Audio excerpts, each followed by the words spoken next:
अस्सलाम वालेकुम वरहमतुल्लाहि वबरकातुहू। आज मैं आपके दरमियान में मौजूद हूँ। 2 रोज़ क़ब्ल AIMIM के सदर और हैदराबाद MP असदुद्दीन ओवैसी साहब जलसे रहमतुल आलमीन से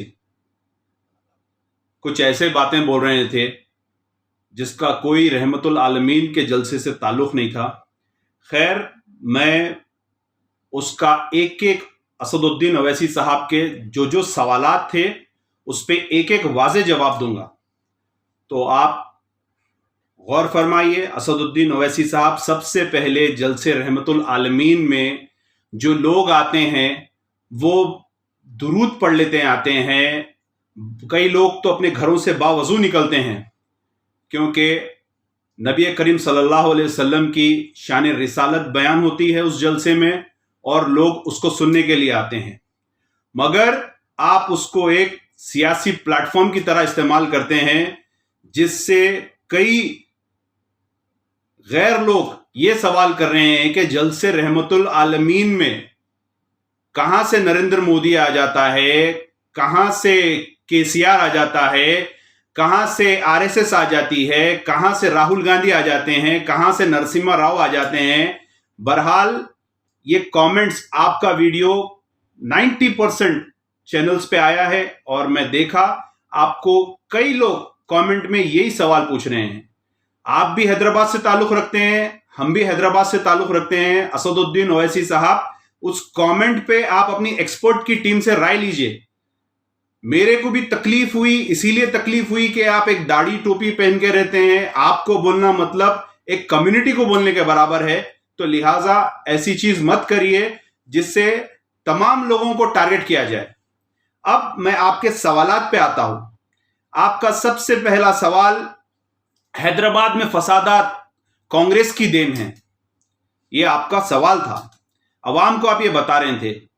असदुद्दीन ओवैसी साहब, आपके मरहूम दादा वाहिदुद्दीन ओवैसी साहब, आपके मरहूम वालिद जनाब सुल्तान सलाउद्दीन ओवैसी साहब, आप असदुद्दीन ओवैसी साहब, आपके भाई अकबरुद्दीन ओवैसी साहब मौजूद, आप तमाम उस टाइम से लेके आज तक कांग्रेस के साथी थे। तो क्या फसादात आप लोग ने करवाया?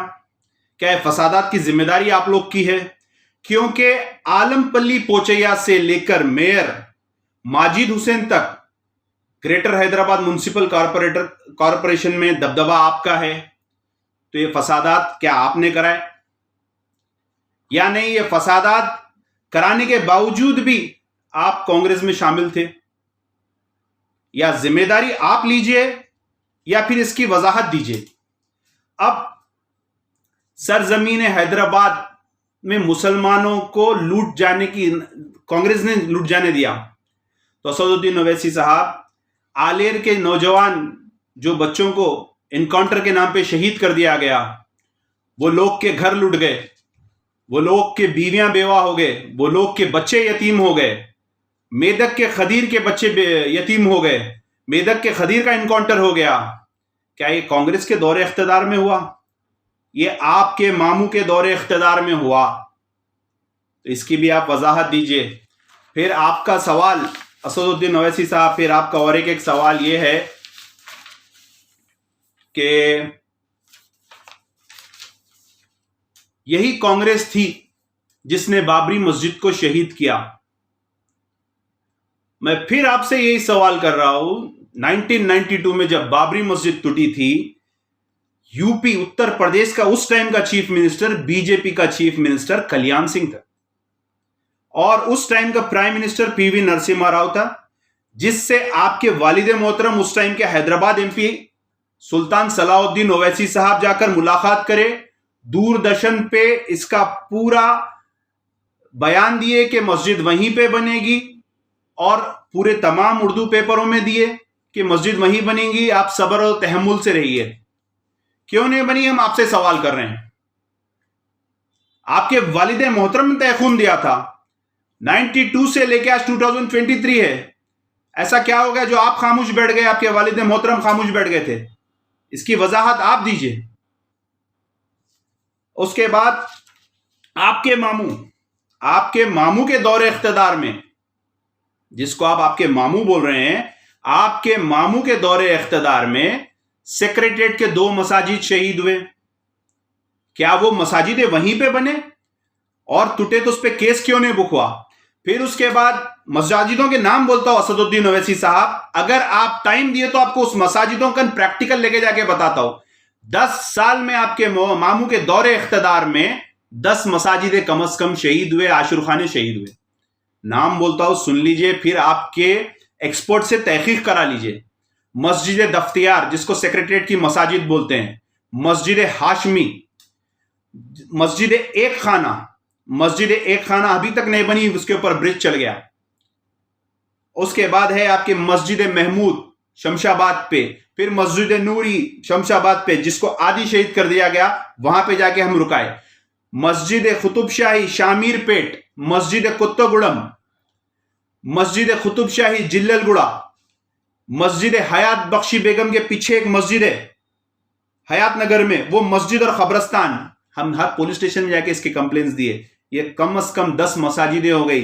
महबूब नगर में आशुर खाना, अंबरपेट में आशुर खाना, ये आपके मामू जान के दौरे इख्तिदार में हुआ। क्या सिर्फ बाबरी मस्जिद एक मस्जिद है जिसको आप बोल रहे हैं कि बना के नहीं दिए? क्या आप इतना पक्का बोल सकते हैं कि सेक्रेटरीट के मसाजिद वहीं पे बने? क्या आप इसकी तस्दीक करते हैं? लिहाजा आप गुमराह कर रहे हैं लोगों को। फिर आपका और एक सवाल था, बताओ कांग्रेसियों, नरसिम्हा राव तुम्हारा पप्पा था या नहीं? यह आपका सवाल था असदुद्दीन ओवैसी साहब। अब मैं आपको बोलूंगा कि कांग्रेस का एक बहुत ही बेहतरीन चीफ मिनिस्टर, जिसको डॉक्टर YS राजशेखर रेड्डी साहब के नाम से जाना जाता था, जब उनका हेलीकॉप्टर क्रैश हुआ, जब उनका इंतकाल हुआ, तब एतमाद के पेपर में आपका स्टेटमेंट आया, आज मैं हकीकी यतीम हो गया। एक कांग्रेस के चीफ मिनिस्टर के इंतकाल पे आपने बोला था कि आज मैं हकीकी यतीम हो गया। तो इसकी वजाहत आप दीजिए, यतीम आदमी कब होता? यतीम आदमी कब होता, इसकी वजाहत दीजिए आप। फिर आपके मामू के पप्पा, सुन लीजिए गौर से, आपके मामू के पप्पा नरसिम्हा राव साहब की पूरे हिंदुस्तान में कहीं आपको स्टैचू नहीं मिलेंगी। आपके मामू बराबर सबसे बड़ी हिंदुस्तान की स्टैचू नरसिम्हा राव साहब की लगाए। आपके मामू हर इदारा है, चाहे वो एग्रीकल्चर डिपार्टमेंट रहने दो, चाहे वो एजुकेशन वो रहने दो, उसका नाम नरसिम्हा राव साहब के नाम पे रख रहे हैं। नरसिम्हा राव साहब के स्टैचू के नीचे आपका प्रोटोकॉल में नाम है, जबकि आप सिकंदराबाद, आपको लगता नहीं है ना, आपका कोई वहां पे MLA है। उसके बाद इनके पप्पा आपके नाना हुए, तो लिहाजा मामू के पप्पा आपके नाना हुए। आपके नाना का और आपके मामू का नाम हर जगह पे चल रहा है, तो इसकी भी आप ही वजाहत दीजिए। जो इतने नरसिम्हा राव साहब का जो 100 साला जश्न मनाया गया, ये तमाम चीज फिर आप उन्हीं के साथ रह के उन्हीं की मुखालिफत कर रहे हैं। तो आप अपनी क्लियरिटी दीजिए असदुद्दीन ओवैसी साहब, मैं आपके सवालात पे ही बोल रहा हूं, कोई दूसरा नहीं। अब तेलंगाना में जहां पे मजलिस का उम्मीदवार नहीं रहा, वहां पे आप मामू को कामयाब करिए। आपको याद दिला दूं, 2014 में MIM का एक जलसा हुआ था, सालाना जलसा। सालाने जलसे में दारुसलाम से अकबरुद्दीन ओवैसी साहब खड़के बोले थे कि हम हवाओं में बो सुन के बोलते हैं बारिश होने वाली है या नहीं। और ये जो KCR है, ये गुलाबी बीजेपी है। ऑन रिकॉर्ड चेक कर लीजिए आप, गुलाबी बीजेपी है बोले थे आपके भाई साहब। तो आज वो गुलाबी बीजेपी आपके मामू हो गए। और किस लिए जिताना असदुद्दीन ओवैसी साहब? आधा काम तो बीजेपी का आप कर रहे हैं, आधा काम आपके मामू कर रहे हैं। कैसा कर रहे हैं? मुसलमानों के वोट से जीतकर पार्लियामेंट में जाकर आर्टिकल 370 को समर्थन दे रहे हैं, नोटबंदी को समर्थन दे रहे हैं, ट्रिपल तलाक को समर्थन दे रहे हैं, प्रेसिडेंट ऑफ इंडिया के इलेक्शन में समर्थन दे रहे हैं, वाइस प्रेसिडेंट ऑफ इंडिया के इलेक्शन में सपोर्ट कर रहे हैं। आपके मामू यहां से जाके वहां पे बीजेपी का काम कर रहे हैं, आप यहां से मुसलमानों के वोट बीजेपी को दिला दे रहे हैं। वजाहत दीजिए आप इसकी। अब आपके मामू को वोट किस लिए डालना? 12% रिजर्वेशन देते बोले थे, वक्फ बोर्ड को जुडिशियल पावर देते बोले थे, उर्दू को सेकंड लैंग्वेज का दर्जा देते बोले थे, हर पुलिस स्टेशन में एक उर्दू का आदमी रहेगा बोले थे, हर इदारे में एक उर्दू का आदमी रहेगा बोले थे। कहीं सिवाय हैदराबाद के 1-2-3 ब्रिजों के वो भी बोल बोल के दलाना पड़ा उर्दू, उससे हट के कहीं पे उर्दू नहीं है। इसलिए हम इनको वोट डालना। लिहाजा आप हर वक्त आप सिर्फ और सिर्फ अवाम को बेवकूफ बना रहे हैं। अब आप खड़ते बोले इलेक्शन में, नहीं, आप राहुल गांधी साहब को बोले कि इलेक्शन में हैदराबाद से खड़ो। मैं आपको फिर से एक बार वाजे बता दे रहा हूं, असदुद्दीन ओवैसी साहब, आप पैदाइशी बामुकाम हिमायत नगर के हैं, वहां पे आज तक बीजेपी का एमपी रहा, आज भी बीजेपी का एमपी है, वहां पे आपका कोई एमपी नहीं है, आप कभी खड़े नहीं वहां से। फिर वहां का एमएलए बीजेपी का था, अंबरपेट का, कभी आप वहां पे खड़े नहीं। वहां पे आपका कॉर्पोरेटर नहीं है, वहां पे आपका इफ्तिदाई सदर नहीं है, वहां पे आपका वार्ड मेंबर नहीं है। जहां से आप, आपके दादा, आपके वालिद रहते हैं, वहां पे ना आपका एमपी, ना एमएलए, ना कॉर्पोरेटर, ना वार्ड मेंबर, ना इफ्तिदाई सदर। फिर आप बोलते हैं कि आ जाओ राहुल गांधी यहां से लड़ो। मैं आपको फिर बोल दूंगा, आपके भाई बंजर हिल्स में रहते हैं, ना वहां पे आपका एमपी, ना वहां पे आपका एमएलए, ना वहां पे आपका कॉर्पोरेटर, ना वहां पे आपका कोई वार्ड मेंबर।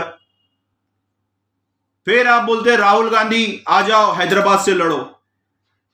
आपके मुकामों पे आप नहीं लड़ रहे हैं। फिर मैं आपको बता दूंगा कि आप शास्त्रीपुरम में रहते, ना वहां पे आपका एमएलए, ना वहां पे आपका एमपी।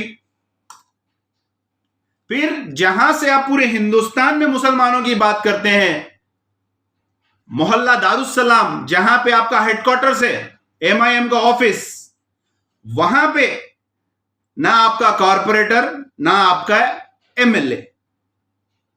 असदुद्दीन ओवैसी साहब, आप हैदराबाद सीट छोड़कर पूरे हिंदुस्तान में कहीं से भी लड़के जीत के बता लीजिए, आप कहीं से भी लड़के भी जीत के बता लीजिए। जिसको आप प्यारे बोल रहे हैं, पूरे लोगों का प्यारा है वो, पूरे लोग पसंद करते हैं। जमहूरियत एक आदमी से नहीं चलती है, हुकूमत को एक आदमी नहीं झुका सकता है, उसके लिए ताकत होना पड़ता है, उसके लिए मुत्तहिद होना पड़ता है। आप प्रोग्रेस बताइए। आरएसएस का एजेंट केसीआर अब तक मुसलमानों को क्या करा, वो बताइए। 10 मसाजिदों की शहादत और एक बाबरी मस्जिद की शहादत, दोनों को मिलाकर आप बात करिए। कितने 10 साल में वक्फ बोर्ड के केसेस जीते, कितने केसेस हारे, वो बताइए। टिम्ब्रिस स्कूल जिसको आप लेके उठा रहे हैं, इसमें कितने मुस्लिम बच्चे हैं और कितने गैर मुस्लिम बच्चे हैं, ये बताइए।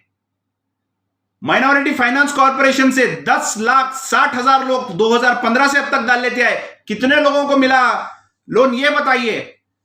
डबल बेडरूम फ्लैट्स किस किस को कहां कहां है, हैदराबाद में मिला, सिकंदराबाद में मिला, शमशाबाद में मिला, ये बताइए।